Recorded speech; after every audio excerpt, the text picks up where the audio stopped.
আসসালামু আলাইকুম। আমরা আলোচনা করতেছিলাম আর্টিকেল প্র্যাকটিস রাজশাহী বোর্ড 2019-এর কোশ্চেনটি।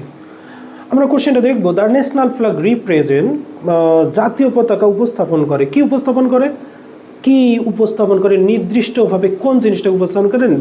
The independence of a country, একটা দেশের স্বাধীনতাটাকে। তো একটা দেশ বলতে পৃথিবীর অনেকগুলো দেশের মধ্যে যে কোনো একটা দেশকে বোঝাচ্ছে আর্টিকেল, এখানে একটা সেন্স ক্রিয়েট করা হচ্ছে। দ্বিতীয় নম্বর, এখানে আমরা আলোচনা যদি করি দ্য ইন্ডিপেন্ডেন্স হওয়ার পেছনে কারণ যে দেশের স্বাধীনতাটা নির্দিষ্ট, যেটাকে উপস্থাপন করে। আর দেশ কোনটা এটা আমরা জানি না। অ্যাকচুয়ালি অনেকগুলো দেশের মধ্যে যে কোনো একটা দেশ, অর্থাৎ পৃথিবীর যতগুলো দেশ আছে যে কোনো দেশেরই স্বাধীনতাটাকে উপস্থাপন করে কি? National flag. ওকে, বুঝতে পারছো? Hours is an independent country, আমাদেরও একটা স্বাধীন দেশ। অর্থাৎ অনেকগুলো স্বাধীন দেশের মধ্যে আমাদেরও একটা স্বাধীন দেশ আছে। Hence we have a national flag, তাই আমাদের রয়েছে একটা জাতীয় পতাকা। স্যাম্বলাইজ করে কি? আওয়ার ইন্ডিপেন্ডেন্স, আমাদের স্বাধীনতাটাকে স্যাম্বলাইজ করে। That's cloth of a national flag, একটা জাতীয় পতাকার কাপড়টা এটা নির্দিষ্ট, যার কারণে আর্টিকেল কি? The cloth of a national flag is made of cotton. এখানে কটন হলো আমাদের ম্যাটেরিয়াল নাউন, আমরা জানি যে ম্যাটেরিয়াল নাউনের পূর্বে আর্টিকেল বসে না, কিন্তু এখানে ক্লোথ মানে কাপড়টা নির্দিষ্ট, যার কারণে কি হয়েছে? আর্টিকেল দা হবে।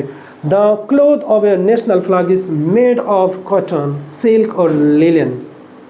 Hour flag is rectangular in shape, আমাদের পতাকাটা আয়তকারের দিক আকারে আয়তকার, মেইনটেনিং করে একটা রেশিও কোনটা? নির্দিষ্ট 10:6। এই যে রেশিওটা নির্দিষ্ট হওয়ার কারণে এখানে আমাদের ব্যবহার করেছে কি? The ratio of its length and breadth 10:6। এবং আমাদের জাতীয় পতাকা হলো আয়তাকার আকারে এবং মেইনটেনিং করে কি? একটা রেশিওটা কি? 10:6। না, অনেকগুলো যদি রেশিও থাকতো তার মধ্যে একটা রেশিওকে কী করতো? মেনটেনিং করতো। কিন্তু এখানে সাধারণত রেশিও একটাই নির্দিষ্ট, যেটা 10:6, যার কারণে এখানে the ratio of its length and breadth 10:6। There are different size of national flag, এখানে অনেক সাইজের বা অনেক আকারের জাতীয় পতাকা আছে। The background of our flag, আমাদের পতাকার ব্যাকগ্রাউন্ডটা পটভূমিটা ইজ গ্রিন, সবুজ, উইচ সাম্বলাইজেস, যেটা সাম্বলাইজ করে আমাদের জীবনকে এবং আমাদের শক্তিকে, symbolizes our life and energy. In the middle point of the flag, জাতীয় পতাকাটার মাঝখানটায় এখানে দ্য মিডল হয়েছে, এটাও নির্দিষ্ট। Is the red circle, is the blood red circle, একটা রক্তলাল বৃত্ত রিপ্রেজেন্ট করে কি? রিপ্রেজেন্টিং আওয়ার স্ট্রাগল, আমাদের সংগ্রামটাকে রিপ্রেজেন্ট করে, অ্যান্ড ব্লাড শেড, এবং রক্ত ঝরানোটাকে।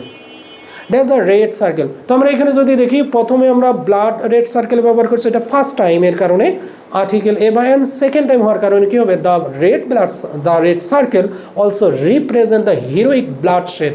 এই রেড সার্কেলটা তারা উপস্থাপন করে হিরোইক ব্লাড শেড মানে কি? বিদ্রোহী বা যারা যুদ্ধ করেছিল, নায়কদের রক্ত ঝরা শহীদদের, এখানে শহীদরা নির্দিষ্ট, যার কারণে কী হবে? The matters. The national flag plays a vital role in the life of a nation, এবং জাতীয় পতাকাটা অবদান রাখে একটা গুরুত্বপূর্ণ ভূমিকা জীবনের মধ্যে, জাতি গঠনে, একটা জাতির জীবনের মধ্যে একটা গুরুত্বপূর্ণ ভূমিকা পালন করে। সো এখানে আমরা আর্টিকেলের ক্ষেত্রে দা এটা নির্দিষ্ট, এ বা এন অনির্দিষ্ট আকারে আমরা ন্যাশনাল ফ্ল্যাগ জাতীয় এই প্যাসেজটির আর্টিকেলটা